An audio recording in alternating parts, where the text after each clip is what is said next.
The Greyhound bus smelled like diesel and disappointment. Warren Castellan sat in the back row, his calloused hands folded on top of a faded canvas duffel bag that had seen better decades.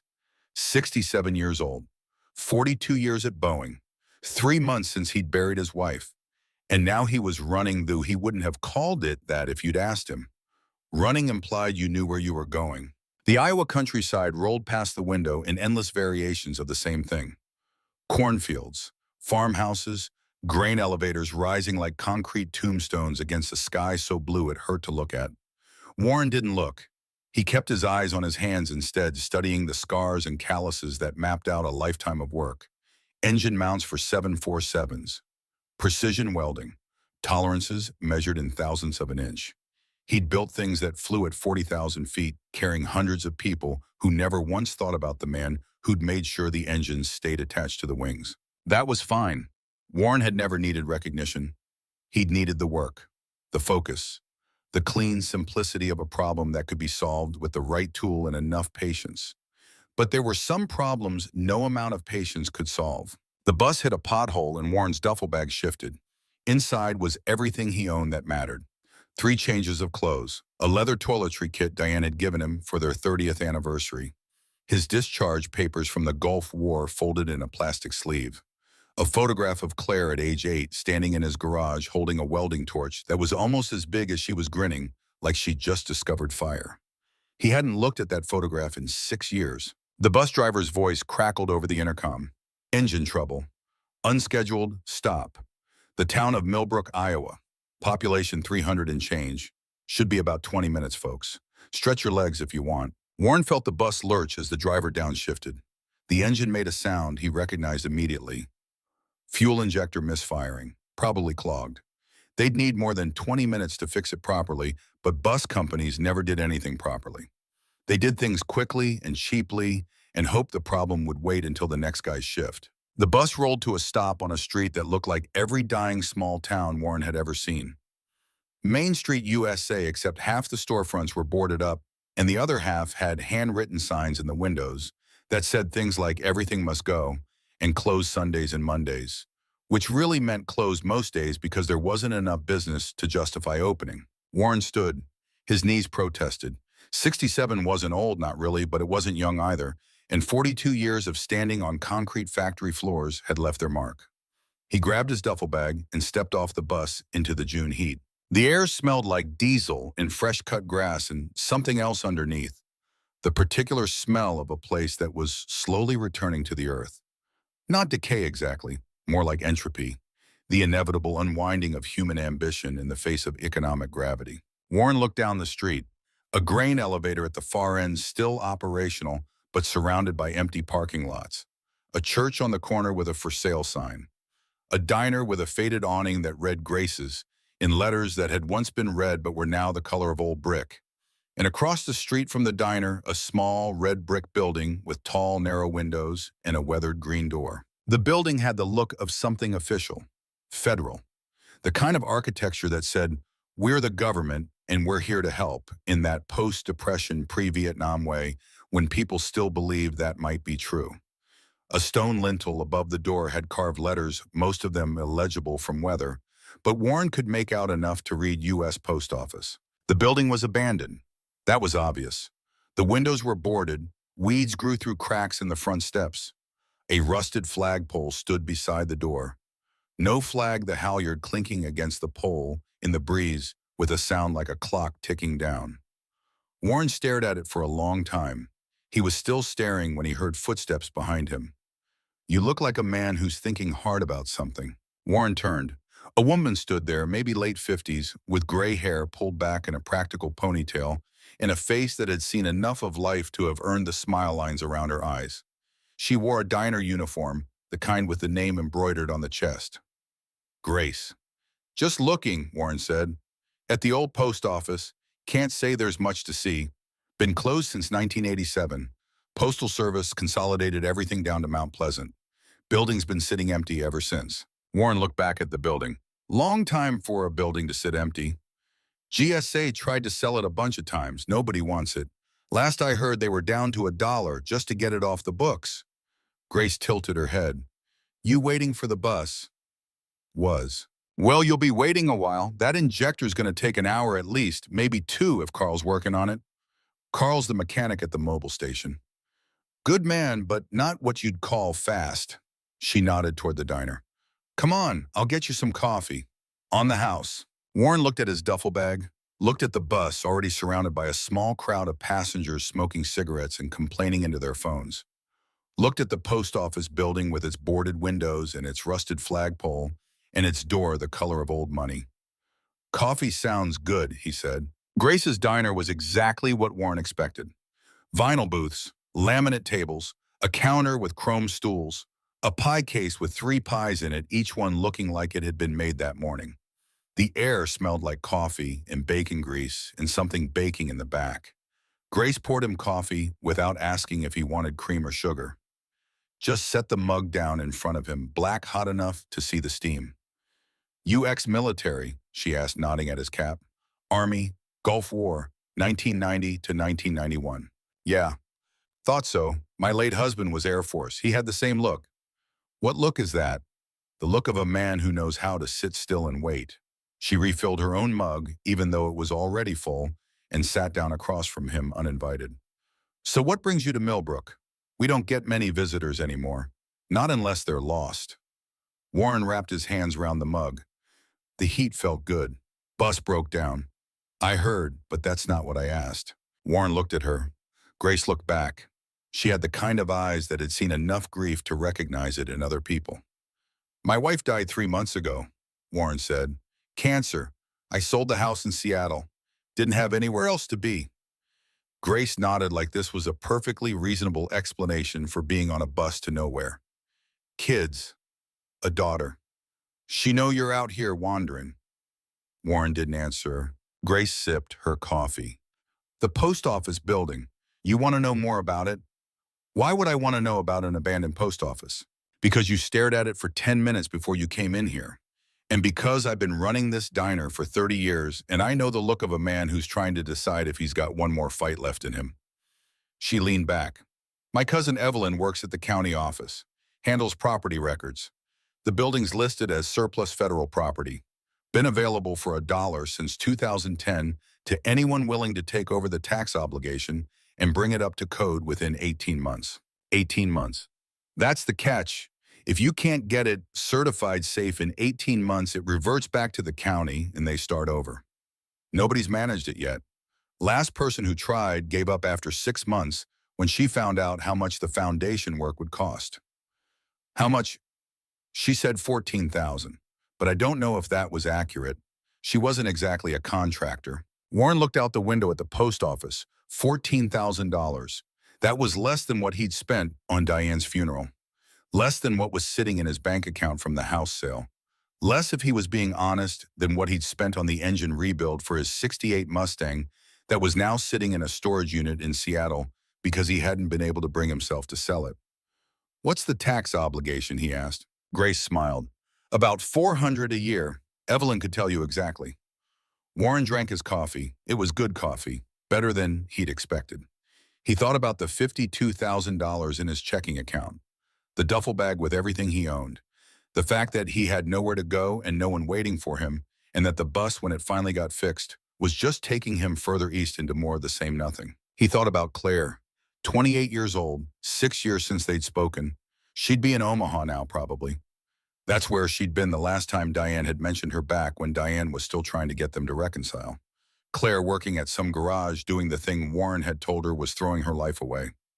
He thought about the photograph in his duffel bag, Claire at 8 grinning holding that welding torch. He thought about Diane in the hospital bed 3 days before she died.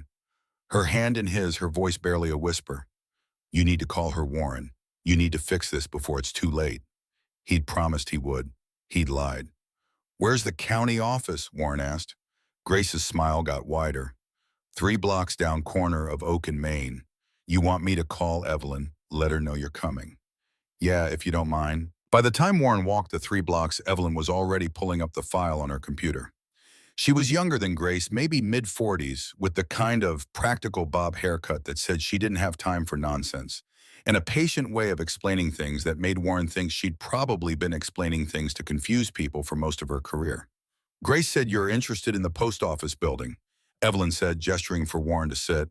Interested might be a strong word. Well, let me tell you what you'd be getting interested in. She turned her monitor so he could see. The building is listed as surplus federal property. Title transferred to the county in 2009 after years of failed auctions. Since 2010, it's been available for a nominal fee of $1 to anyone willing to take over the tax obligation and bring the structure up to code within 18 months. Grace mentioned the 18 months. That's the important part. If you can't get it certified safe in 18 months, it reverts back to the county and we start over. The building's been empty since 1987. That's 37 years. The structure's sound mostly, but it needs work. Foundation has some settling on the north side. Roof needs attention. Electrical's got to be brought up to current code. Plumbing needs to be run new from the street. She looked at him over her reading glasses. It's not a small project. I worked at Boeing for 42 years. I know about big projects. Evelyn studied him for a moment. Then she pulled out a form. All right, I need to tell you that I've processed 3 of these applications in the last 10 years. None of them made it past the deadline. The building's still sitting there.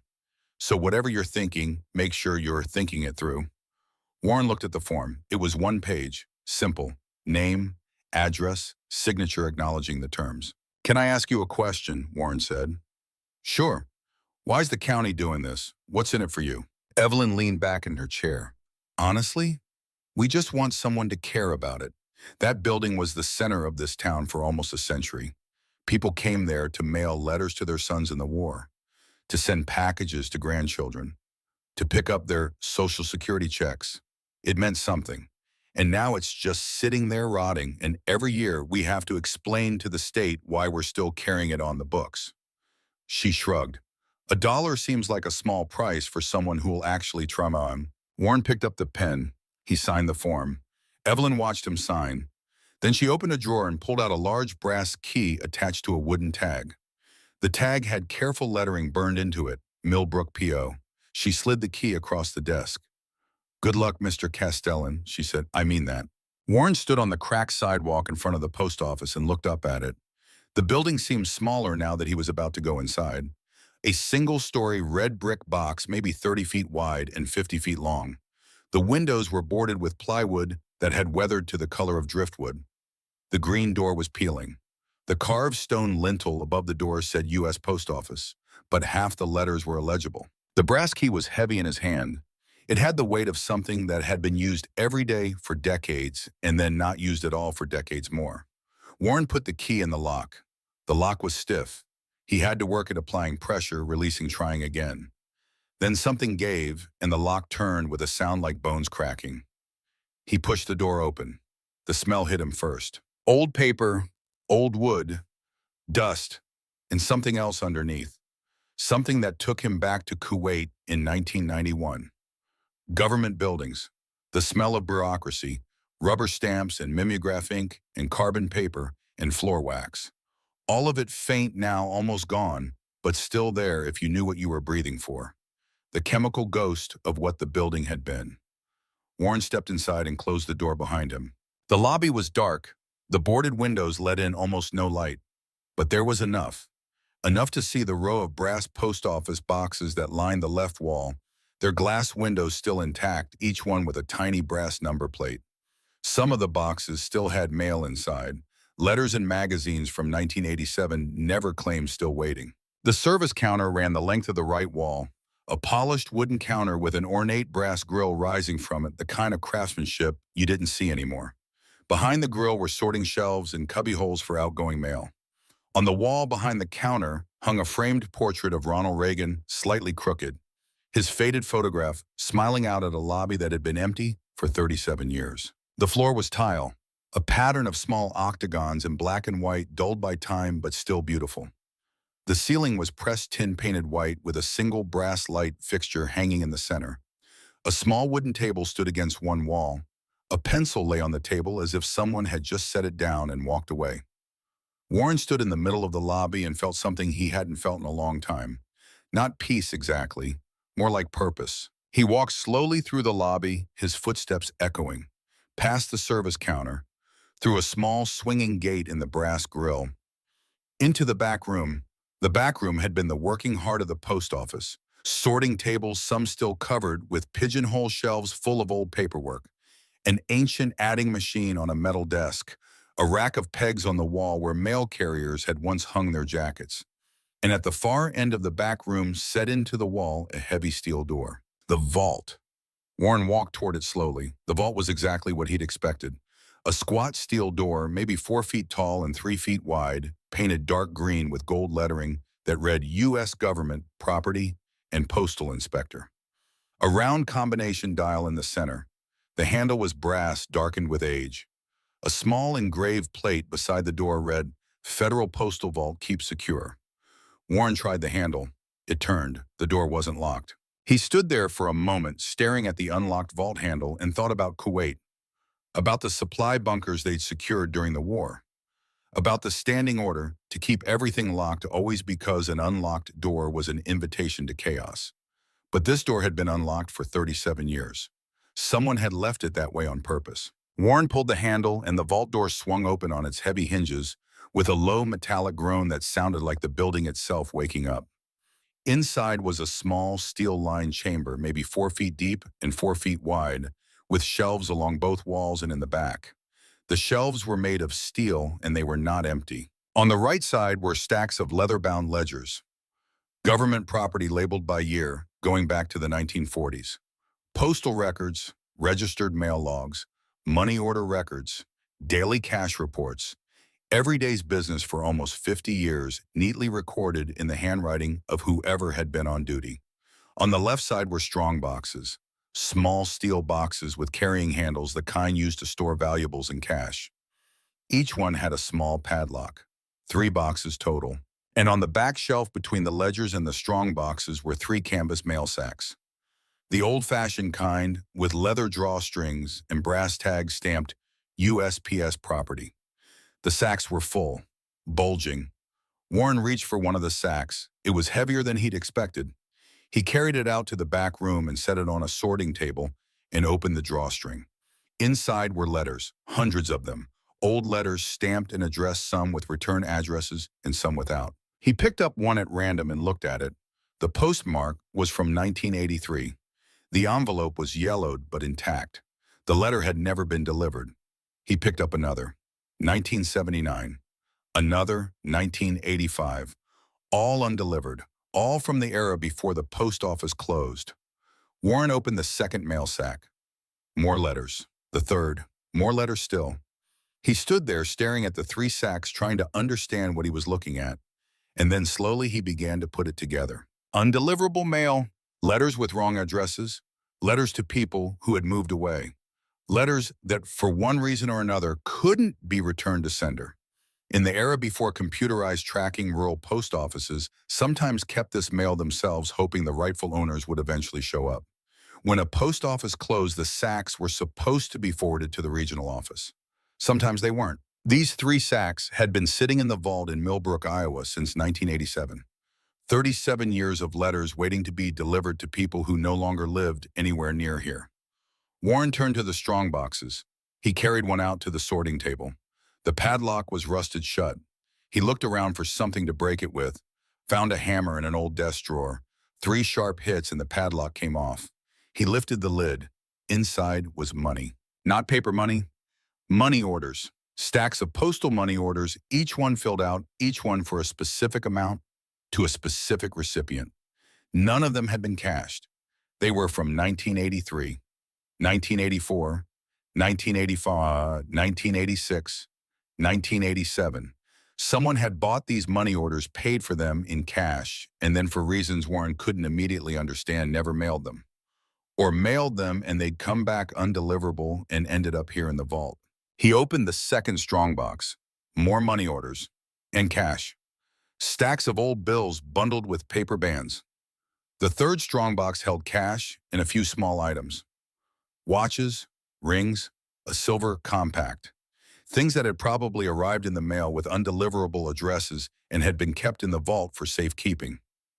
Warren sat down on the cold tile floor of the back room and looked at what he had found. The undeliverable letters alone might not be worth anything in a material sense, though some of them might contain checks or cash or items of value, but all of them contain something more important: stories, connections, attempts at reaching across distance. The money orders, if they could be cashed, were clearly valuable. Though Warren had no idea whether 37-year-old money orders were still valid. The cash in the strong box was real. He counted it roughly. Over $16,000 in old bills. On top of the stack of leather ledgers on the right side shelf was a small envelope, hand-addressed in a careful fountain pen script. The envelope said, "To whoever finds this, please open." Warren stood, walked to the vault, picked up the envelope. His hands were shaking slightly. He didn't know why. He opened the envelope. Inside was a letter written on the same careful stationery, in the same careful hand. "My name is Margaret Ellis. I was the postmaster of Milbrook, Iowa from 1964 until the office closed in June 1987. I am writing this on my last day on the job. The Postal Service is closing us down next week and transferring everything to Mount Pleasant. I have been going through the vault in preparation for the transfer, and I find myself unable to send these particular items on. The letters in the canvas sacks are undeliverable mail that I have been holding for years, in some cases decades, in the hope that the rightful recipients would one day come to claim them. Most of them will never be claimed. The recipients have moved away or died or were misaddressed to people who never existed at all. Sending them to a dead letter office in some distant city feels like a betrayal. These letters were meant for our community. They should stay here." The money orders are a different story. Many of them are from people in Milbrook who mailed them to children or grandchildren for birthdays or Christmas or graduations. And the letters came back undeliverable because the intended recipients had moved without leaving a forwarding address. I kept them in hopes that someone would eventually ask. No one ever did. After 20 years of waiting, I concluded that the rightful owners were either dead or no longer cared. The cash in the small items came from various sources. Money tucked into holiday cards from grandparents whose cards couldn't be delivered. A wristwatch sent as a gift by a man to his son. A silver compact meant for an estranged sister. Things that had no return address or that had been sent from places the Postal Service could no longer reach. I have been safekeeping all of these for decades, partly because it was my job, and partly because the thought of sending them to a government warehouse where they would be lost felt like finalizing a grief I was not ready to finalize. I am leaving everything here because I do not have the strength to destroy it or the authority to distribute it. If you are reading this letter, you have somehow come to own this building, and by extension, you now possess these unclaimed mails. Do with them what you think is right. Try to find the recipients if you can. Many of them probably cannot be found. Those that cannot, well, keep the contents for yourself. You have earned them by being the person who cared enough to walk into this vault in the first place. Milbrook was a good town once. It is a dying town now. Whatever you do with this building, please remember that it was a place where people came to send their love to each other, and sometimes their love got lost on the way. Try to do right by the lost love if you can. Sincerely, Margaret Ellis. June 30th, 1987. Warren read the letter twice. Then he folded it carefully and held it against his chest and sat on the cold tile floor of the post office back room with the 3 sacks of undelivered letters and the 3 strong boxes of money orders and cash. And for the first time since Diane had died, Warren Castellan started to cry. Not the quiet tears he'd shed at the funeral while Clare stood 30 feet away, refusing to look at him. Not the single tear that had run down his face when he'd signed the papers to sell the house. This was different. This was the kind of crying that came from somewhere deep, the kind that shook his shoulders and made his breath come in gasps. The kind that happened when a man who'd spent 67 years building walls around his grief finally found a crack wide enough to let some of it out. He cried for Diane, for the 38 years they'd had together and the 38 more they should have had, for the way she'd looked at him in the hospital, her hand in his, asking him to fix things with Clare, for the promise he'd made and broken. He cried for Clare, for the little girl who'd held the welding torch and grinned, for the young woman who'd told him she wanted to be a mechanic, not an engineer, and he'd told her she was throwing her life away, for the daughter who'd stood at her mother's funeral and wouldn't speak to him because he'd been too proud to say he was wrong. He cried for Margaret Ellis, whoever she was, a woman who'd spent 23 years running a post office in a dying town and couldn't bring herself to send these letters away because they were all that remained of people trying to reach each other across distance. He cried for himself, for 42 years of doing the right thing the wrong way, for being the kind of man who could build an engine mount that would hold steady at 40,000 feet, but couldn't hold his own family together. And when the crying finally stopped, when his breath came steady again, and his eyes were dry, and his chest ached from the force of it, Warren Castellan stood up. He looked at the 3 mail sacks. He looked at the 3 strong boxes. He looked at Margaret Ellis's letter still in his hand. Do with them what you think is right. Warren had spent his entire adult life doing what he thought was right, following the rules, working hard, providing for his family, building things that mattered. And he'd been wrong about almost all of it, but maybe, just maybe, he could get this one thing right. He picked up one of the undelivered letters, looked at the address, the postmark from 1984, the name written in careful cursive on the front. Mrs. Dorothy Brennan, 412 Oak Street, Milbrook, Y, 85253. Warren walked back out to the lobby, stood in the fading afternoon light that came through the cracks in the boarded windows, looked at Ronald Reagan's faded photograph on the wall, still smiling after 37 years. All right, Warren said to the empty room. Let's see if we can find Dorothy Brennan. He didn't sleep in the post office that first night.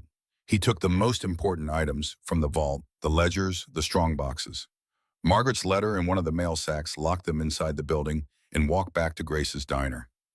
Grace listened to the story while Warren ate a grilled cheese sandwich he hadn't asked for, but that appeared in front of him anyway.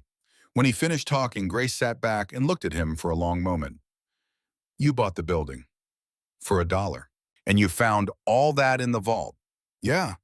And you're going to try to deliver 37-year-old letters. That's the idea. Grace nodded slowly. Then she picked up her phone and made a call. 10 minutes later, she hung up and looked at Warren. My sister-in-law runs a bed and breakfast on the edge of town. She's got a room available. I told her you'd be there for at least a week, maybe longer. She's giving you half price while you figure things out. Warren started to reach for his wallet. Grace waved him off. Pay her directly. And Warren? Yeah, that thing Margaret Ellis wrote, about doing right by the lost love. What about it? Grace stood up and started clearing his plate. Just make sure you remember that some of the lost love is a lot closer than 37 years away. Warren knew what she meant. He didn't answer. That night in the small room at the bed and breakfast, Warren unpacked his duffel bag.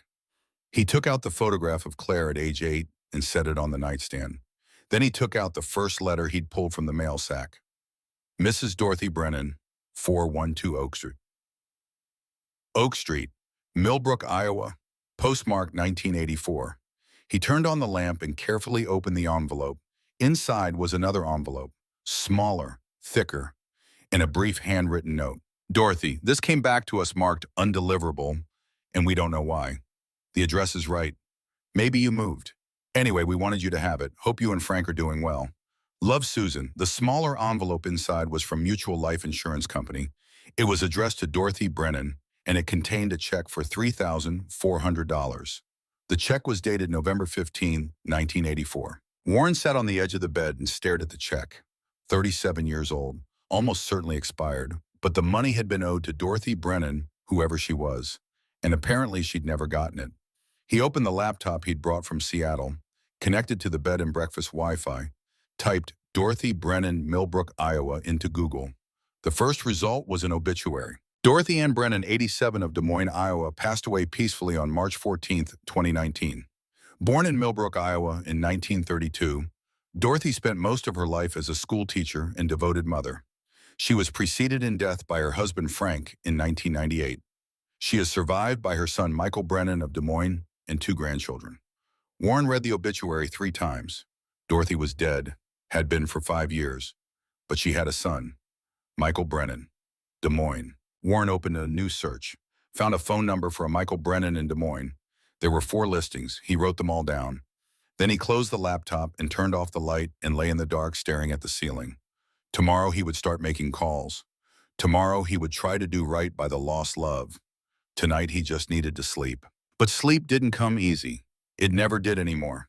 Instead, Warren lay there and thought about Margaret Ellis locking those letters in the vault on her last day. Thought about her walking out of the post office for the final time, knowing that somewhere in that vault was $3,400 that belonged to a woman who would probably never get it.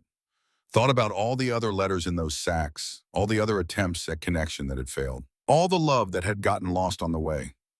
And he thought about Claire, 28 years old, somewhere in Omaha, maybe thinking about him. Probably not. Probably better that way. Warren closed his eyes. Do with them what you think is right. In the morning, Warren called the first Michael Brennan on his list. Wrong person. The second number was disconnected. The third was a business. The fourth number rang 6 times before someone picked up. Hello. Male voice, middle-aged, cautious. Is this Michael Brennan, son of Dorothy Brennan? A pause. Who's asking? My name is Warren Castellan. I'm calling from Milbrook, Iowa. I found something that belonged to your mother. Something from a long time ago. I think you should have it. Another pause. Longer this time. What kind of something? A letter and a check. From 1984. A check from 1984. That's 40 years ago. It's not going to be any good. I know, but it was meant for your mother, and I thought you should know about it. Silence on the other end of the line. Then what was the check for $3,400 from Mutual Life Insurance? Warren heard something that might have been a sharp intake of breath. Mr. Brennan, how did you find this? It's a long story. Can I ask you something? I guess. Did your mother ever mention waiting for an insurance payment that never came? Another long silence. Then Michael Brennan's voice came back quieter. My whole childhood. She talked about it my whole childhood. There was some kind of policy my dad had taken out. When he got sick in '84, she was supposed to get a payout. $3,000, something like that. She said it never came. She called the company over and over. They said they'd sent it. She never got it. Warren looked at the letter in his hand, the outer envelope addressed to Dorothy at 412 Oak Street, Milbrook.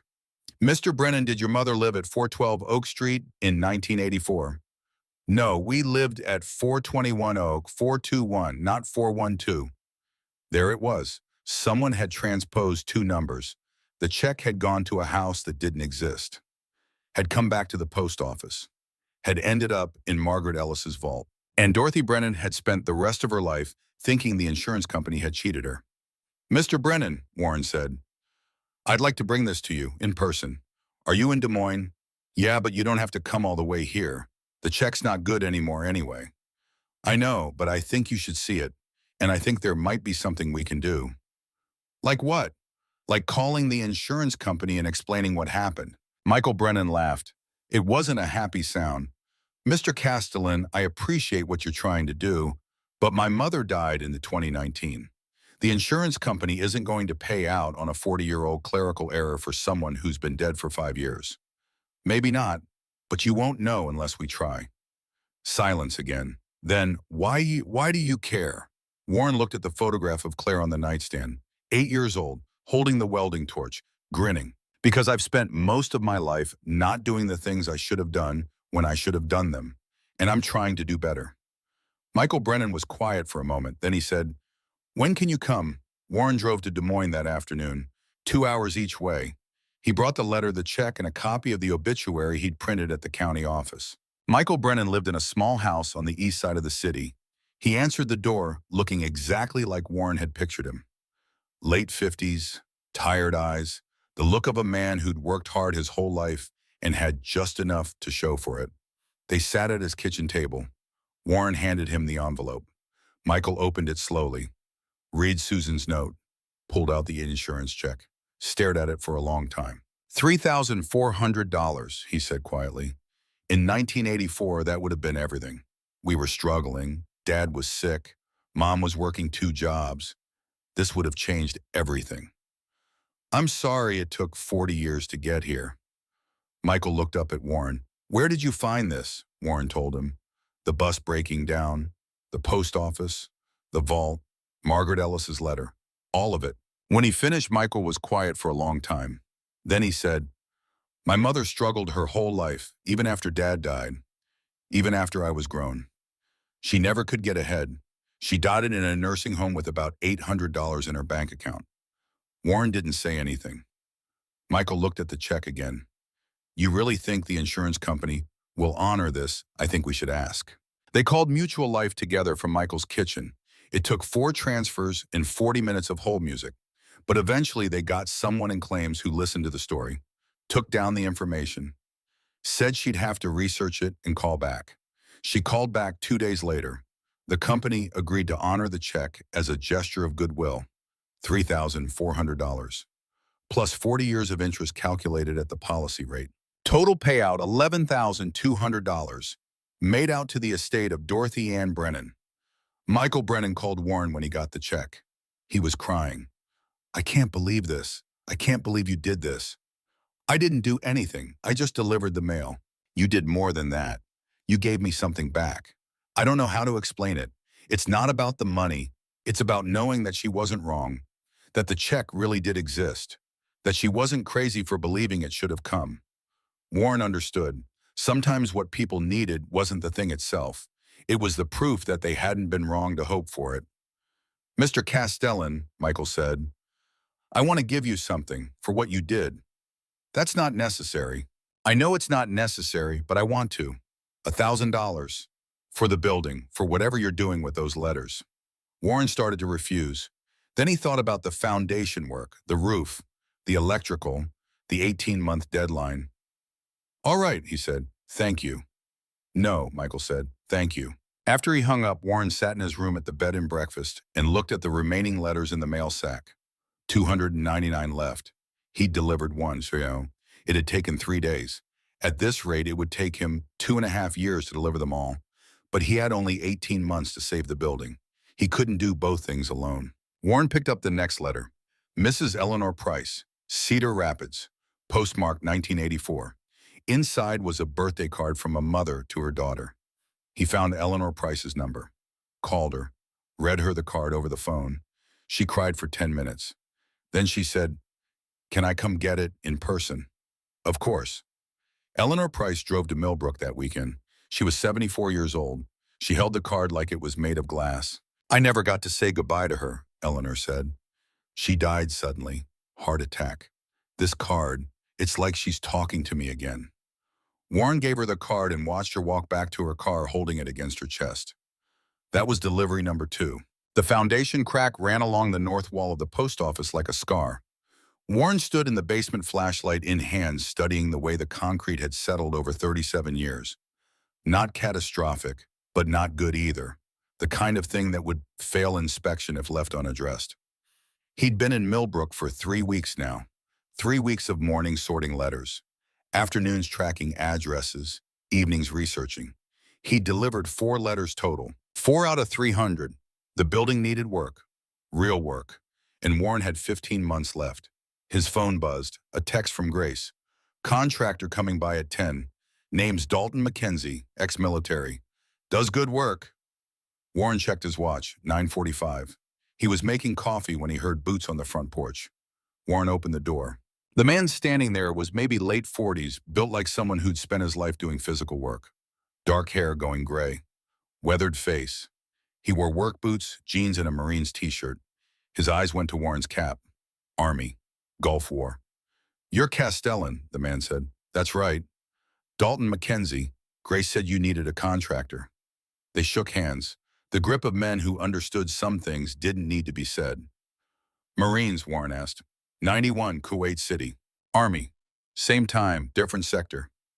Something shifted in Mackenzie's eyes. Recognition. "Show me what needs doing," Mackenzie said. Warren showed him everything. The foundation, the roof, the electrical, the plumbing. Mackenzie took notes. Asked questions. "You got a deadline. 15 months. County wants it certified or they take it back." "Tight. Can it be done?" Mackenzie looked around the lobby. His eyes lingered on the brass boxes, the tile floor. "Yeah," he said. "Question is whether it should be." "What do you mean?" "This building's been empty 37 years. Town's dying. Whatever you're planning, you need to ask if it'll matter in 5 years." Warren thought about Dorothy Brennan, about Eleanor Price crying on the phone. "It'll matter," Warren said. Mackenzie studied him, then nodded. "Let me work up numbers. Have an estimate tomorrow." "Ballpark?" Mackenzie looked at his notes. "Foundations 9, maybe 10,000. Roofs 7, electricals 11, plumbing's 8,500, plus smaller things, drywall, paint, floors, pest control." He calculated. 38,000 total, if we don't find worse when we open walls. Warren had 46,000 from the vault, plus Michael Brennan's 1,000, 47 total. That works, Mackenzie raised an eyebrow. You got that kind of money. I do. And you're spending it on a building in a dying town. I bought it for $1. 40,000 to save it seems reasonable. Mackenzie almost smiled. You're either smart or dumb. Haven't figured which yet. Makes two of us. Mackenzie did smile then. I'll get you that estimate. Fair warning, I don't cut corners. We do it right or not at all. That's what I'm counting on. They shook hands. Mackenzie turned to leave, then stopped. What are you planning to do with this place once it's fixed? Warren looked at the brass boxes. The service counter. The place where people had come to send love across distance. I'm going to deliver the mail, Warren said. Mackenzie nodded like this made sense. Then he left. The estimate came back the next day. $35,800 itemized to the last screw. Warren told him to start. The work began Monday. Mackenzie showed up at 7 with tools and a work ethic that reminded Warren of Boeing. No wasted motion, just steady progress. Warren worked alongside him, not because Mackenzie needed help, but because Warren needed the work, needed tools in his hands, needed problems that could be solved. They didn't talk much, neither was a talker, but there was rhythm to working together. Hand me that level, hold this steady, check the measurement. It reminded Warren of working with Clare when she was young. He tried not to think about that. On the third day jackhammering foundation, Mackenzie stopped. You got people who know you're out here. Warren shut off his jackhammer. What do you mean? You're 67 spending $40,000 to fix a post office in a town you don't live in. Somebody should know where you are. Grace knows. Evelyn knows. I mean family. Warren picked up his jackhammer. Not really. Mackenzie was quiet. Then I got a daughter, Colorado, we don't talk. My ex poisoned that well after the divorce. Warren looked at him. Mackenzie stared at the concrete. How long? Warren asked. 4 years since we talked. 7 since I saw her. You try reaching out. A few times, she doesn't respond. Warren thought about Clare at the funeral, standing 30 feet away. I've got a daughter too, Warren said. We don't talk either. How long? 6 years. Mackenzie nodded. What happened? I told her she was making a mistake. She told me I was an asshole. We were both right. You try to fix it. Warren thought about Diane in the hospital, the promise he'd made and broken. Not hard enough, he said. They went back to work. The jackhammers were loud enough that conversation was impossible, which was fine. By the end of week 2, they'd poured new foundation. By week 3, the roof was stripped. Mackenzie worked with precision Warren recognized. Measure twice. Cut once. Check your work. In the evenings, Warren continued tracking down recipients. Eleanor Price had been easy, still in Cedar Rapids. Warren had read her the birthday card. She'd cried, driven down to collect it in person. Robert Hammond in Wisconsin was harder. The address was from 1986. Hammond had moved twice. Warren finally tracked him through property records and a helpful DMV clerk. Warren called, explained he had found a letter from Hammond's father written a week before the father died. Hammond went silent for so long, Warren thought the call dropped. Then, my father and I didn't get along. He died before we could fix things. I thought I'd never hear from him again. Warren read the letter. 3 paragraphs. Every word what a son needed to hear from a father. I was hard on you, too hard. I thought I was teaching you to be strong. I was teaching you to be afraid of me. I'm proud of you. I should have said that more. I love you, son, Hammond cried. Warren sat in silence and listened to a 60-year-old man cry over words written 38 years ago. Thank you, Hammond said when he could speak. Thank you for finding this. I'm just delivering mail, Warren said. That was delivery 3. The 4th was a Social Security notification. Ruth Morrison had applied for benefits in 1985, never received the approval. Spent 2 years thinking she'd been denied. She hadn't. The letter just went to the wrong address. Ruth Morrison was dead since 2003. But Warren found her son in Florida, sent him a copy with an explanation. The son called to say his mother had talked about that rejected application her whole life. Always felt the government cheated her. She wasn't crazy, the son said. She was right. The letter existed. Warren understood. Sometimes people just needed proof they hadn't been wrong. 4 letters down, 296 to go. In week 4, everything changed. Warren was running electrical wire when his phone rang. Unknown Iowa number. Hello, Mr. Castellan, Jennifer Wright from NPR Des Moines. I'm a producer and I heard about what you're doing. The post office, the letters. I'd love to talk to you. Warren set down the wire cutters. How did you hear Michael Brennan? His mother's insurance check. He told a friend at the station. It's remarkable. I think our listeners would love it. Warren thought about Margaret's letter. Try to do right by the lost love. I don't know. I'm just delivering mail. That's exactly why people want to hear it. Nobody writes letters anymore. What you're doing reminds people that connection used to mean something. Warren looked around the basement, at the clean work that would make the building safe. If I do this, this isn't about me.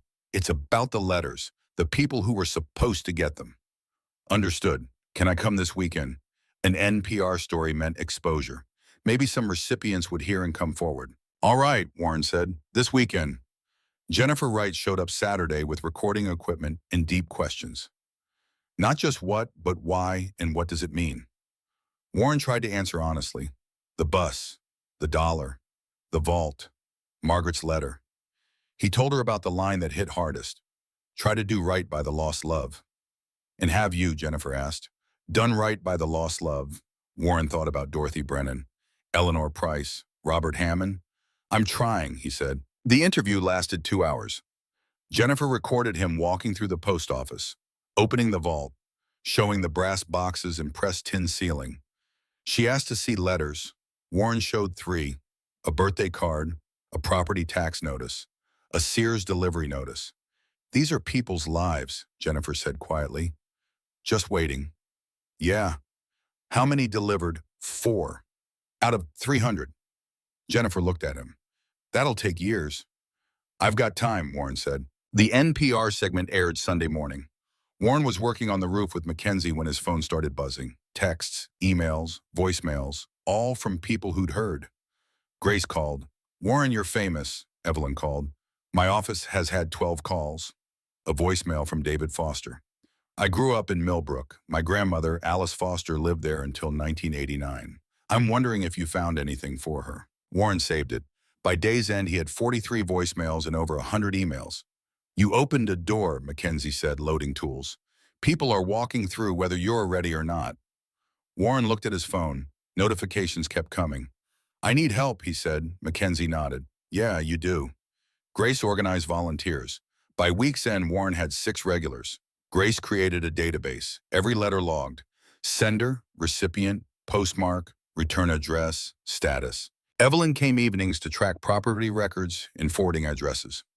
Judith Marsh, retired librarian, handled phones and emails, set up in the back room at a thrift store desk.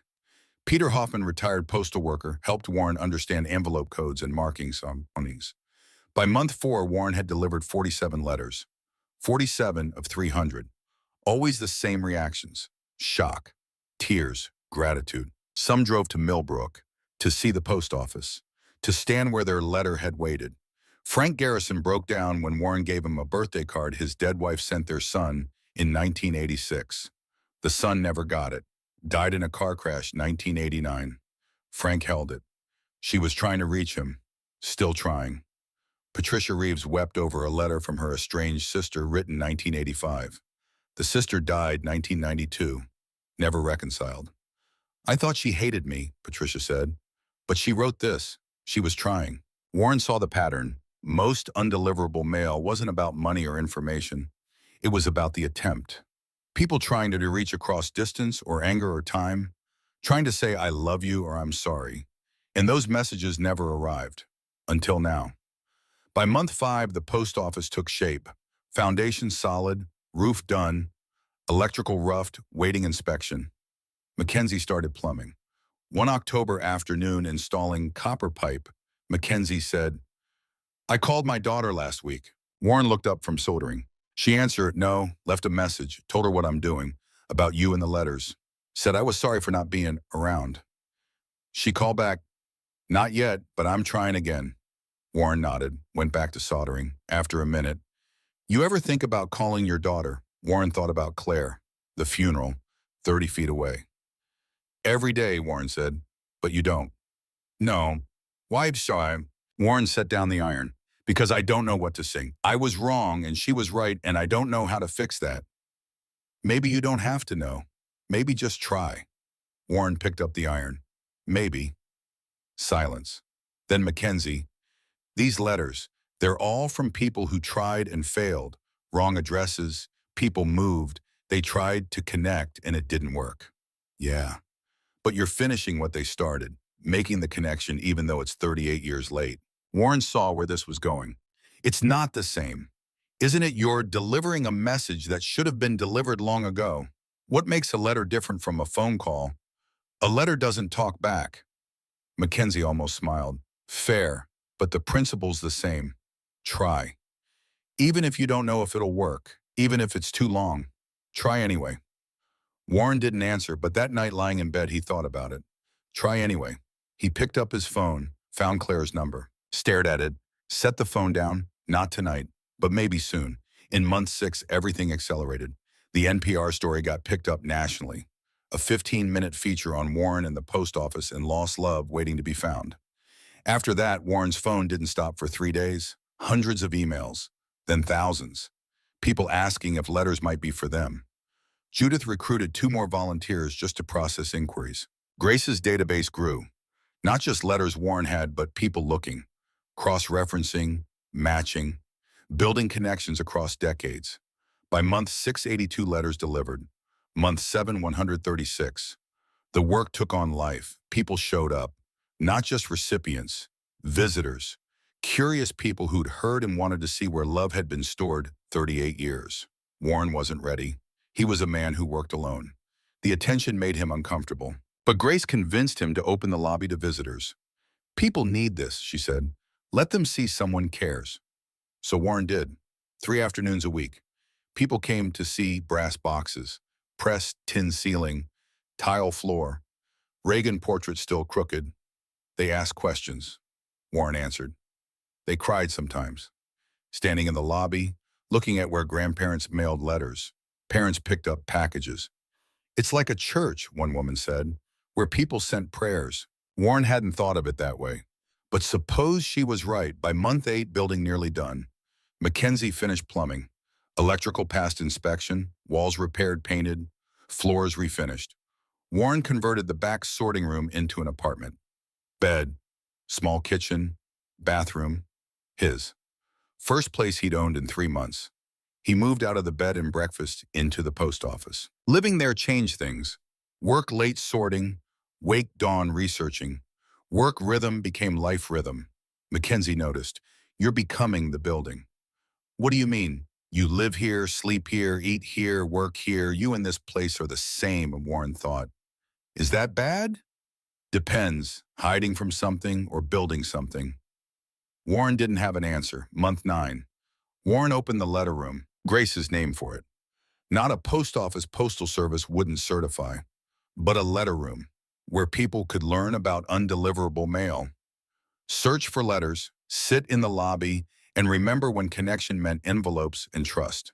Opening was small. Volunteers, town people. Evelyn brought cake. Grace brought coffee. Judith brought a calligraphy sign, the Milbrook letter room. Warren felt awkward, but cut the ribbon Evelyn hung and let people walk through. Mackenzie stood beside him on the steps. You did it, Mackenzie said. We did it. No, this was you. I just helped with carpentry. Warren looked at the building, fresh paint and restored windows, new roof. Looked like a post office again. Like something that mattered. My daughter called, Mackenzie said quietly. Warren turned. Yeah, we talked an hour. It was good. What changed? I kept trying, messages every week. Didn't push. Just told her what I'm doing. About this place, you, the letters. How things lost can be found if someone cares to look. Warren felt something twist in his chest. That's good. I'm glad. You should call yours. I know. But you won't. Warren watched people in the lobby, looking at brass boxes, taking pictures. I don't know if she'd answer, he said. Only one way to find out. That night, Warren sat in his apartment and stared at his phone. Claire's number right there. 6 years, 1 call away. He picked up the phone, set it down, picked it up, hands shaking. He thought about letters delivered, People who tried to reach someone and failed. Messages that waited 38 years for a second chance. Margaret's letter. Try to do right by the lost love. Diane. Her hand in his. The promise. He dialed Claire's number. Rang once. Twice. 3 times. Heart pounding. 4. 5. Voicemail. Hi, you've reached Claire. Leave a message. Beep. Warren opened his mouth. Closed it. Opened again.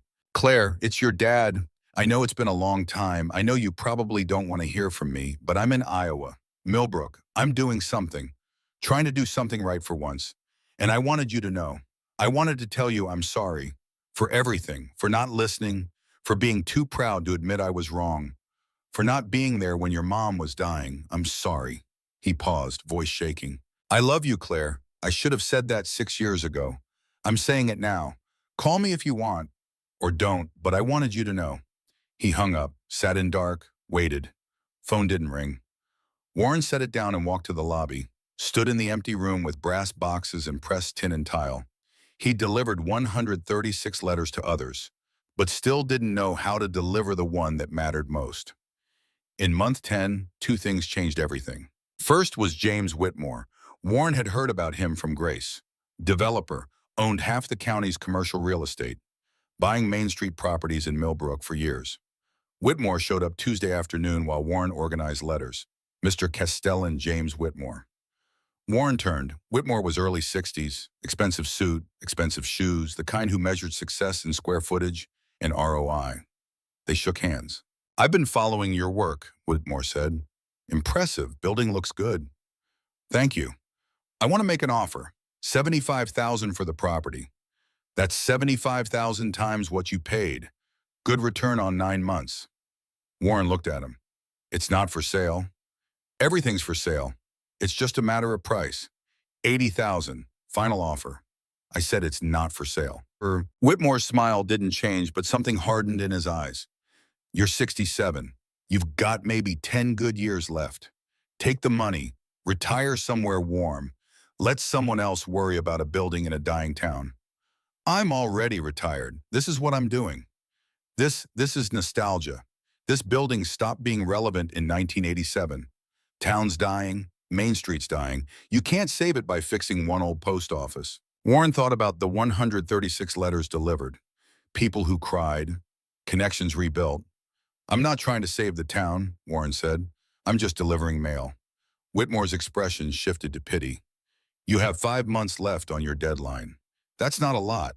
Buildings like this always have surprises. Things not in the estimate. Problems showing up too late. When you fail inspection, I'll still be here. But the offer won't be 80,000. He handed Warren a card. Think about it. After Whitmore left, Warren stood feeling something he hadn't felt since Kuwait. The sense someone was targeting him. An enemy. He called Mackenzie. Whitmore came by. Figured he would. What did he offer? 80,000. You take it? No. Mackenzie was quiet. Good. That building's worth more than money. He said I'd fail inspection, said there'd be surprises. Might be. Old buildings always have something, but we've been thorough. Done the work right. You'll pass. Warren wanted to believe that, but Whitmore's words stuck. 5 months left. The second thing was the letter. Warren was sorting the last undeliverable mail when he found it. An envelope that made him stop breathing. Postmarked March 12, 1987. Addressed to Warren Castellan, care of General Delivery, Milbrook, Iowa, 52530. From Leonard Castellan, 1847, Maple Avenue, Omaha, Nebraska 68104. Leonard, Warren's younger brother, dead 30 years, estranged 12 years before that. Warren's hands shook as he opened it. The letter was written on lined paper torn from a spiral notebook. Leonard's handwriting. Warren would have recognized it anywhere. The same careful loops their father had taught them both. The same slant to the right. The same way Leonard dotted his I's with small, precise circles instead of dots. Warren sat down on the cold tile floor of the back room and read, March 8, 1987. Warren, 12 years. We haven't spoken in 12 years. I was angry you left for Boeing without helping Dad at the garage. I said you thought you were better than us. I said you'd forgotten where you came from. I was wrong. I'm writing because my heart's bad. Doctor says I have a few years if I'm lucky, probably less. The old man's ticker, they say. Same thing that took Dad. I should have seen it coming. I have a daughter now, Hannah. She's 7, looks like Mom, has your stubbornness in Dad's hands. I'm teaching her engines in the garage behind our house. Same garage where Dad taught us. She's good at it, Warren. Natural. The way you were. If something happens to me, if my wife can't manage alone, would you be there for Hannah? Not to raise her. Just so she knows she's not alone in the world. So she knows she's got family who remembers where she came from. I know I don't deserve to ask after what I said in 75. But she's your blood, your niece. And maybe you could do for her what we couldn't do for each other. Be family, your brother Leonard. And I'm sorry I said those things in 75. You were right to chase your dream. I should have told you that before you left. A photograph slipped out. A 7-year-old girl in a garage holding a wrench almost as big as she was. Dark hair, serious expression, standing next to a workbench covered in tools. Warren stared at the photograph. Leonard had died in 1994. Heart attack. Sudden. Warren had been 37, got the call from Leonard's wife. Had not gone to the funeral. Pride. The same pride that had kept them apart 12 years. The same pride that destroyed his relationship with Clare. Warren had never known about Hannah. Never known Leonard forgave him. Never known this letter existed. The letter was sent to General Delivery, Milbrook. But Warren never lived in Milbrook. Had been stationed in Kansas in 1987. No connection to this town. Except. Warren pulled out his discharge papers, looked at the mail address from his final Army year before Boeing, Fort Riley, Kansas. But he'd given his parents' Omaha address as permanent. His parents were dead by 1987. Leonard must have been trying every address he could think of, including general delivery in small Iowa towns near Omaha. The letter came to Milbrook, was marked undeliverable, ended up in Margaret Ellis's vault, waited 37 years. Warren read the letter again, then a third time. Leonard had wanted him there for Hannah. Hannah, who would be 44 now, if still alive. Warren stood, walked to the lobby, stood in afternoon light. His brother had reached out, tried to rebuild what they'd broken, tried to make sure his daughter wouldn't be alone, and Warren had never known. He pulled out his phone, called Mackenzie. I need you to cover tomorrow, maybe longer. I have to go to Omaha. What's in Omaha? Warren looked at the photograph of 7-year-old Hannah holding the wrench. Family, he said. Warren left at dawn, 6-hour drive to Omaha, 6 hours of interstate and cornfields and small towns dying like Milbrook. He stopped once for gas and coffee, called Evelyn from the truck stop parking lot. I need you to find someone. Hannah Castellan, born around 1980. Father was Leonard Castellan, last known address, Omaha. Evelyn was quiet. This is personal. Yeah. Give me a few hours. Warren drove, thought about Leonard, the garage where they learned engines together. The fight in 1975 when Warren told Leonard he was going to Boeing and Leonard called him a traitor, said Warren thought he was too good for the family business. Both 23, young and stupid and too proud to apologize. 12 years wasted. Then Leonard died and Warren wasted another 30. His phone rang. Evelyn, founder Hannah Castellan, married 2001, became Hannah Brookfield, divorced 2008, currently lives in Omaha, works as mechanic at Westside Middle School, maintains facility vehicles. Warren pulled over, wrote down the address. Thank you. Warren, whatever this is, I hope it works out. Me too. The address was a small apartment complex on West Omaha. Older building, neat but weathered, where people lived who worked hard and didn't have much left over. Warren sat in his truck 20 minutes trying to figure out what to say. Hi, I'm your uncle. Your father wrote me in 1987, but I never got it until yesterday. I'm sorry I wasn't there when he died. Sorry I didn't know you existed. Sounded hollow even in his head. He got out, walked to the building, found 2C, knocked. Footsteps. Door opened. A woman stood there. Mid-40s, dark hair and ponytail, grease stain on work shirt. She had Leonard's eyes, their father's hands. She looked at Warren with the wariness of someone who'd learned not to trust strangers. Can I help you? Warren's throat was tight. Are you Hannah Brookfield? Who's asking? My name is Warren Castellan. I think I was your father's brother. Hannah's expression didn't change, but something shifted behind her eyes. Recognition, or maybe just careful neutrality of someone who'd heard that name before and it hadn't meant anything good. Uncle Warren, she said, flat, not hostile, not welcoming. Yeah, my father mentioned you once, said you left the family. Warren nodded. I did. So why are you here now? He's been dead 30 years. Warren pulled out the letter, held it up so she could see Leonard's handwriting. Because I never got this, and I think you should have it. Hannah stared at the letter, then at Warren. Back at the letter. What is it? A letter your father wrote me in 1987, asking me to be there for you if something happened to him. It never reached me. Ended up in a post office vault in Milbrook, Iowa. I found it yesterday. Hannah's hand came up slowly, took the letter, opened it, read it. Warren watched her face, watched her jaw tighten, eyes get wet. When she finished, she looked at the photograph. 7-year-old herself holding the wrench in her father's garage. I remember this, she said quietly. I remember him taking this picture. He said he was sending it to someone. I didn't know who. He was sending it to me. But you never got it. No. Hannah looked up. He died when I was 14. Heart attack. My mom couldn't handle things alone. We struggled. I grew up thinking I had no one. No family. No one who gave a damn. Warren felt the words like a physical blow. I'm sorry, he said. If I'd gotten the letter, I would have come. I would have been there. Would you? Anger in her voice now, because from what my dad said, you were too busy being important at Boeing to care about family. That's true, I was. I made a lot of mistakes. Yeah, you did. They stood in the doorway. Warren didn't know what else to say. He delivered the letter. That's all he'd come to do. He turned to leave. Wait, Hannah said. Warren stopped. How did you find this, the letter? If it was in a vault 37 years, how did you get it?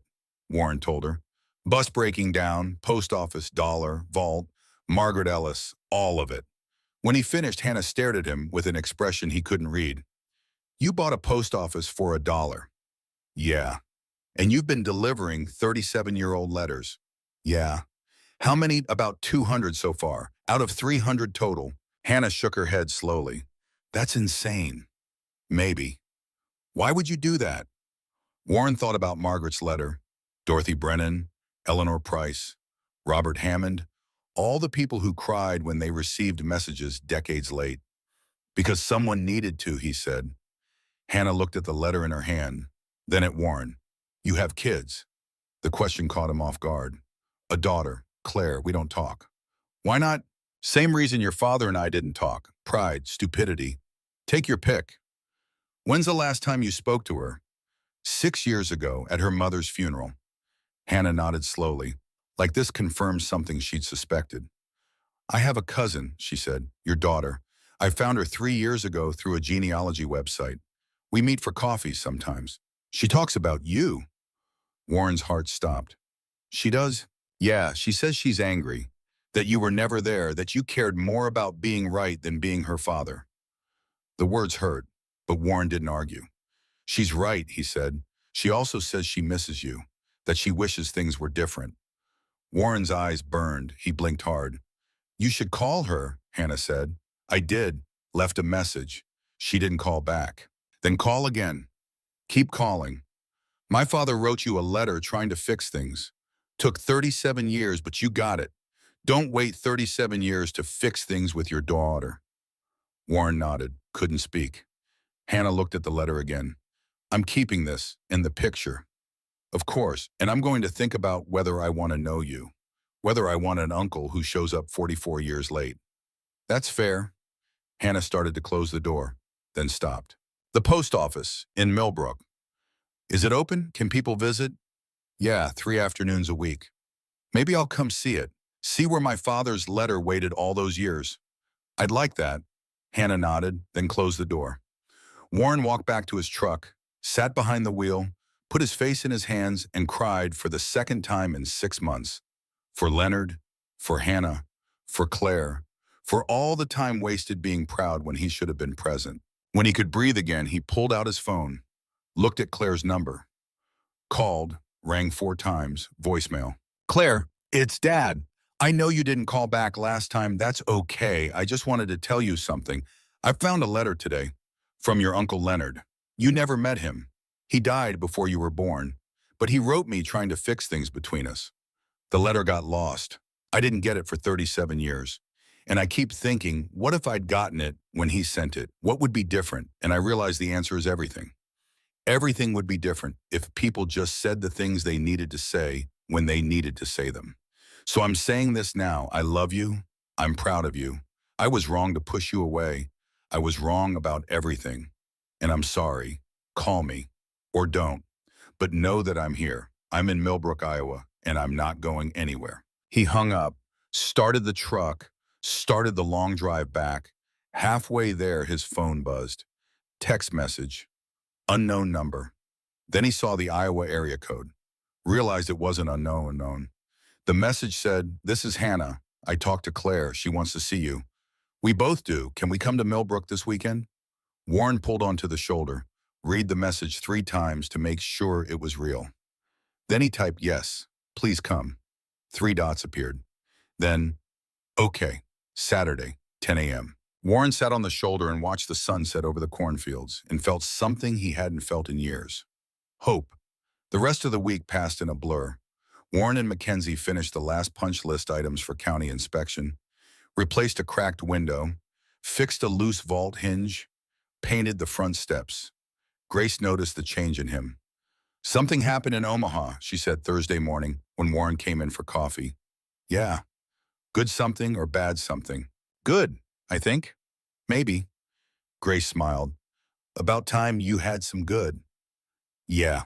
Friday the county inspector came. Walked through with clipboard and measuring tape and an expression that gave away nothing. Warren and Mackenzie followed, watched him check foundation, test outlets, run water in sinks, open and close every door and window. After 2 hours, the inspector stood in the lobby and looked around. "This is good work," he said. "You brought this building back from the dead." Warren felt his chest tighten. "Does that mean we pass?" The inspector pulled out a form, signed it, handed it to Warren. "Certified to code. Building's yours for as long as you want it." Warren took the form with hands that weren't quite steady. "Thank you." After the inspector left, Mackenzie clapped Warren on the shoulder. "Told you we'd make it." "You did. What's next?" Warren looked around the lobby, at the brass boxes, the pressed tin ceiling, the tile floor, the place where people had once come to send love to each other. "I'm going to keep delivering mail," he said, "and tomorrow my daughter's coming to visit." Mackenzie's eyes widened. "Your daughter?" "And my niece. Leonard's daughter." "Warren, that's good. That's really good." "Yeah, if I don't screw it up." "You won't. You've spent 6 months delivering other people's messages. Time you delivered your own." That night, Warren couldn't sleep. He got up at 3 and walked through the post office, stood in the lobby, went into the vault, looked at the remaining letters on the shelves. About 100 left. Out of 300, 200 delivered. 200 connections rebuilt. 200 messages that found their way home. He thought about Margaret Ellis, about her writing that letter on her last day and leaving the vault unlocked on purpose, trusting that someone would care enough to finish what she'd started. He thought about Leonard, about the letter that waited 37 years. He thought about Clare, about what he would say when he saw her. Saturday morning arrived cold and clear. October in Iowa, the kind of day where light came at an angle and everything looked sharp-edged and precise. Warren was standing on the front steps at 9:30 when a car pulled up. Small sedan, 2 women inside. The driver got out first, Hannah. She looked different than in Omaha, less guarded, jeans and flannel shirt and work boots. The passenger door opened. Claire. Warren's breath caught. She looked like Diane. Same eyes, same way of standing with weight on one foot. But she looked like Warren too. Same jaw, same hands. She was 28 now. A woman. Not the 8-year-old holding the welding torch. Claire stood by the car for a long moment, looking at Warren. He looked back. Then Hannah said something Warren couldn't hear, and Claire started walking toward the post office. Warren met her halfway. They stood 3 feet apart, looking at each other. "Hi, Dad," Claire said. Her voice was quiet, careful. "Hi, sweetheart." Claire's eyes got wet. "Don't call me that. Not yet. I'm still angry at you." "Okay. But I'm here. I'm glad." Hannah walked up behind Claire, put a hand on her shoulder. "Show us the building," Hannah said. "Show us what you've been doing." Warren showed them everything. The lobby, the brass box, the pressed tin ceiling, the vault, the letters still waiting on the shelves. He showed them the apartment he'd built in the back, the desk where he did research, the database Grace created, the files of delivered letters and their stories. Claire listened without speaking, touched the brass boxes, ran her hand along the service counter. "This is beautiful," she said finally. "You did this yourself?" "Me and a contractor named Dalton. But yeah, mostly." "You always said you didn't have time for this kind of work. That restoration was for people who didn't have real jobs." Warren nodded. "I said a lot of stupid things." Claire looked at him. "Yeah, you did."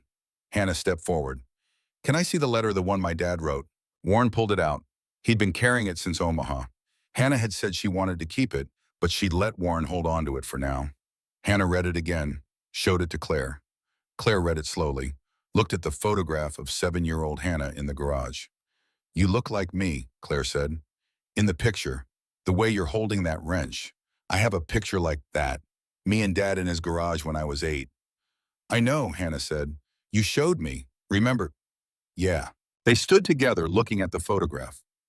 Two cousins, Warren's niece and Warren's daughter, connected by blood and by loss and by the fact that they'd both loved someone who'd been too proud to stay connected. Warren watched them and felt the weight of all his failures pressing down. "I'm sorry," he said. The words came out rough. "To both of you. I'm sorry I wasn't there. I'm sorry I let pride destroy everything that mattered." Claire looked at him. "Why now? Why are you sorry now and not 6 years ago?" Warren gestured at the lobby, at the vault, at the letters on the shelves. "Because I spent the last 6 months delivering messages from people who ran out of time, people who wanted to say they were sorry, or they loved someone, or they were proud, and the messages never got there. And those people died without ever knowing what the other person wanted to tell them." He took a breath. "Your mother asked me to fix things with you before she died. I promised I would. I lied, or I couldn't, or I was too scared. Take your pick. But I've delivered 200 letters to other people, and the whole time I kept thinking about the one letter I couldn't deliver. The one to you, the one that says I'm sorry, and I love you, and I was wrong about everything." Claire's face was wet now. "You hurt me. You told me I was throwing my life away." "I know. You said being a mechanic was for people who couldn't cut it in college." "I know. You said I was wasting my potential." "I know. And I was wrong. About all of it." Claire wiped her eyes with the back of her hand. "I'm good at what I do. I run the shop now, at Brookfield Automotive. I'm the head mechanic. People trust me with their cars, with their safety." "That's good. That's really good. Grandpa would have been proud." "He would have. And so am I." Claire looked at him for a long moment. "You mean that?" "Yeah, I should have said it 6 years ago. I'm saying it now." Hannah stepped back, gave them space. Claire walked closer to Warren, close enough that he could see the grease under her fingernails, close enough that he could see she had Diane's eyes, but they were red from crying. "I missed you," Claire said. "Even when I was angry, I missed you." "I missed you too. Mom talked about you at the end. She said you were broken, that you'd been broken since the war, that you didn't know how to fix yourself, so you fixed everything else instead." Warren nodded. She was right. "Are you still broken?" Warren looked around the post office, at the building he'd saved, at the letters he'd delivered, at his daughter standing in front of him after 6 years. "I'm getting better," he said. Claire stepped forward, put her arms around him. Warren held her, his daughter, who he'd pushed away because he'd been too proud to admit he was wrong, who'd come back anyway because she was stronger than he'd ever been. They stood there for a long time. Then Claire pulled back. "I can't forgive you yet," she said. "Not completely, but I'm willing to treat you. That's more than I deserve." "Yeah, it is." Hannah came over. "Can we see more letters, the ones you still have to deliver?"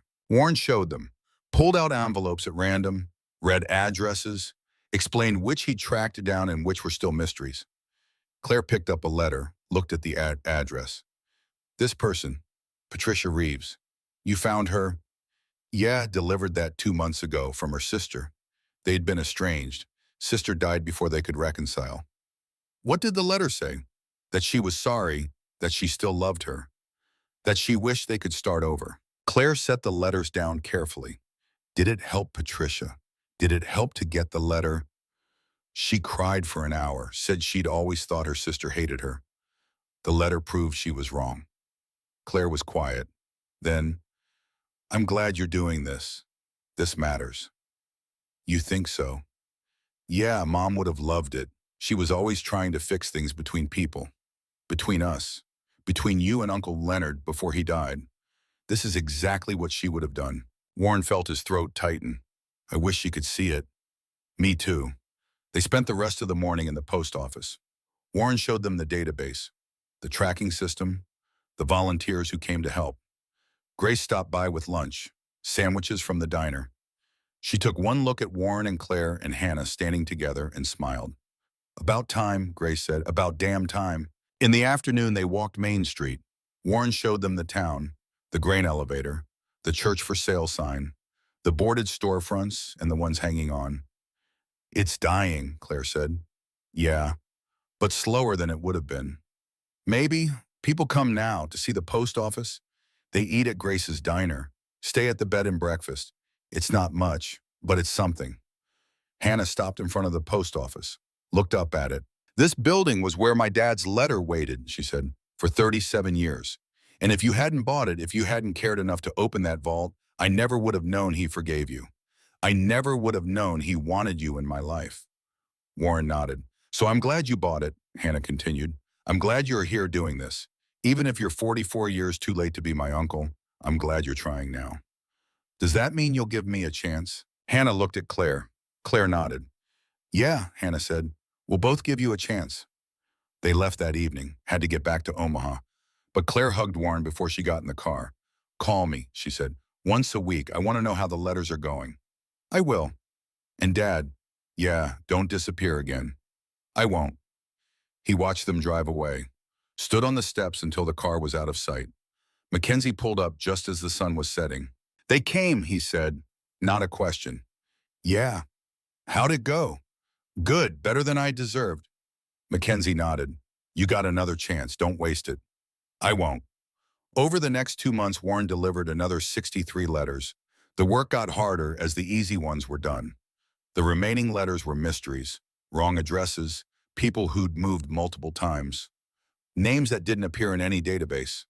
But Warren kept trying, and every Saturday he called Claire, told her about the letters, about people who'd cried, about connections rebuilt. She told him about the garage, about cars she was working on, about her life. Slowly, carefully. They rebuilt what had been broken. Hannah came to visit twice more, brought old photographs of Leonard, stories about growing up with a father who taught her to fix engines the same way Warren's father had taught him. They were family again. Not the way they should have been, but the way they could be now. In month 12, Warren opened the letter room to the public full-time. Not just 3 afternoons, every day. People came, not floods, but steady, curious people. People looking for letters. People who just wanted to see a place where someone had cared enough to save lost connections. The local paper ran another story, then a regional magazine. The attention brought more visitors, more people asking if there were letters for their families. Warren and the volunteers worked through the remaining stack, matching names, tracking addresses, making calls. By month 14, Warren had delivered 267 letters. 33 remained. Some would never be delivered. The people were too lost, addresses too vague, names too common. But Warren kept trying. In month 15, James Whitmore returned. Warren was in the lobby organizing files when Whitmore walked in. Mr. Castellan, I see you passed your inspection. I did. Impressive. I'll be honest, I didn't think you'd make it. I know. Whitmore looked around the lobby, at the brass boxes, the ceiling, the floor. I'll give you $120,000, he said in final offer. That's 120,000 times what you paid. Still not for sale. Why not? You've proven your point. You saved the building, delivered the letters. You can walk away now with good profit and clear conscience. Warren thought about Margaret Ellis, about her letter, about the line that had changed everything. Try to do right by the lost love. I'm not done yet, Warren said. You've delivered almost all the letters. There can't be more than a few dozen left. 33. 33 letters, and you're going to spend the rest of your life tracking them down. if that's what it takes. Whitmore shook his head. You're a fool, Castellan. This town is dying. This building doesn't change that. All you're doing is prolonging the inevitable. Maybe, but at least I'm doing something. Whitmore left. Warren watched him go and felt nothing. No anger, no fear, just quiet certainty that he was exactly where he was supposed to be. That night, Warren sat in his apartment and called Claire. How's it going? She asked. Good. Whitmore came by again. The developer, what did he want? To buy the building. I said no. Good. Don't sell it, Dad. What you're doing matters. You think so? I know so. They talked for an hour about nothing important, about everything important. When they hung up, Warren sat in the dark and thought about all the things that had brought him here. Bus breaking down, dollar, vault, Margaret's letter, Leonard's letter, all of it leading to this moment. A 67-year-old man sitting in an old post office in a dying town trying to deliver messages 38 years late. It was absurd. It was beautiful. It was exactly what he needed to be doing. The next morning, Warren drove to Omaha, picked up Claire and Hannah, brought them back to Milbrook for the weekend. They worked together in the letter room, going through the final 33 letters, researching, making calls. Claire found one, a letter to someone who'd moved to Florida. They called. The person answered, cried when Claire explained what they'd found. Hannah found another, an address in Illinois that matched a property record. They sent the letter, got a call 2 weeks later from someone who said thank you through tears. Working together, they delivered 7 more letters that weekend. 26 remained. On Sunday evening before Claire and Hannah left, Warren showed them something he'd been working on, a display case, glass-fronted. Inside were some of the letters he'd delivered, not the actual letters, copies, with permission from the recipients. Dorothy Brennan's insurance check, Eleanor Price's birthday card, Robert Hammond's letter from his father, stories, connections, proof that people had tried to reach each other across distance. This is beautiful, Claire said. It's for the letter room, so people can see what these letters meant. Hannah touched the glass. You should include Leonard's letter, the one he wrote to you. You sure? Yeah, it's part of the story. Warren added it that night. Leonard's letter, the photograph of Hannah at 7, a small placard explaining what had happened. The display case went up in the lobby the next week. People stood in front of it and cried. Over the next year, Warren delivered 16 more letters. 10 remained. Claire came to visit once a month. Sometimes Hannah came with her, sometimes just Claire. They were family again. Not perfect, still carrying scars, but family. Mackenzie finished his work on the building and moved on to other projects. But he stopped by once a week, checked on things, had coffee with Warren, talked about his daughter in Colorado. They talked now, not often, but enough. Grace kept running the diner, kept the volunteers organized, kept Warren fed and caffeinated, and reminded him to take days off occasionally. Evelyn at the county office helped track down the last 10 letters. Slow work, hard work, but they kept at it. 3 years after Warren bought the post office for $1, he delivered the 299th letter. One remained. A letter to someone named Alice Foster. Sent in 1985. No return address. The envelope had been opened. Inside was a birthday card. No personal message. Just printed text and a signature. Love, Mom. Warren had been searching for Alice Foster for 2 years. No luck. Then one morning his phone rang. Unknown number. Mr. Castellan, my name is David Foster. I heard about what you're doing. The post office, the letters. I'm wondering if you might have something for my grandmother. Alice Foster. She lived in Milbrook until she died in 1989. Warren's hands shook as he picked up the envelope. I do, he said. I have a birthday card. From her mother. Sent in 1985. Silence on the other end, then crying. My grandmother talked about that card, David said. She said her mother sent it, but it never came. She thought her mother forgot her birthday. She didn't forget. No, she didn't. Warren sent the card to David Foster. Got a call a week later. Thank you, David said. Thank you for giving her this, even if it's 39 years late. Thank you. Warren hung up the phone. 300 letters, all delivered. He sat in the vault where it had all started, where Margaret Ellis had left everything waiting for someone to care. He thought about Diane, about the promise he'd made in the hospital. He'd kept it. Not the way he'd planned, but he'd kept it. He'd fixed things with Claire. Not all the way, but enough. They talked, they visited, they were rebuilding. He'd found Hannah, Leonard's daughter, his niece, family he hadn't known existed. He'd delivered 300 messages that had been waiting to find their way home. Warren stood up, walked out to the lobby, looked at the brass post office boxes, the pressed tin ceiling, the tile floor. The building was his now, certified, paid for, safe. The town was still dying, but slower. People came to the letter room, ate at Grace's diner, spent money, left. It wasn't enough to save Milbrook, but it was something, and sometimes something was enough. Warren walked to his apartment, picked up his phone, called Claire. "Hey, Dad. Hey, sweetheart. How's it going?" "Good. I delivered the last letter today." "The last one, all 300. "Yeah. Dad, that's amazing. You did it." "We did it. You and Hannah and Grace and Evelyn and all the volunteers. We did it together." "What's next?" Warren looked around his small apartment, thought about the work that had saved him, the connections he'd rebuilt, the family he'd found. "I don't know," he said, "but I'm here. I'm not going anywhere." "Good, because Hannah and I are coming down next weekend. We want to celebrate." "I'd like that." They talked for a while longer, then hung up. Warren sat in the quiet of the post office and thought about Margaret Ellis, about her writing that letter on her last day, trusting that someone would care. He thought about Leonard, about the letter that had waited 37 years. He thought about all the love that had gotten lost on the way, and all the love that had finally found its way home. Warren Castellan was 69 years old. He'd spent 42 years building engines for airplanes, 3 years delivering letters in a dying town. The airplane engines had kept people safe. The letters had brought them home. Both mattered, but only one had saved him.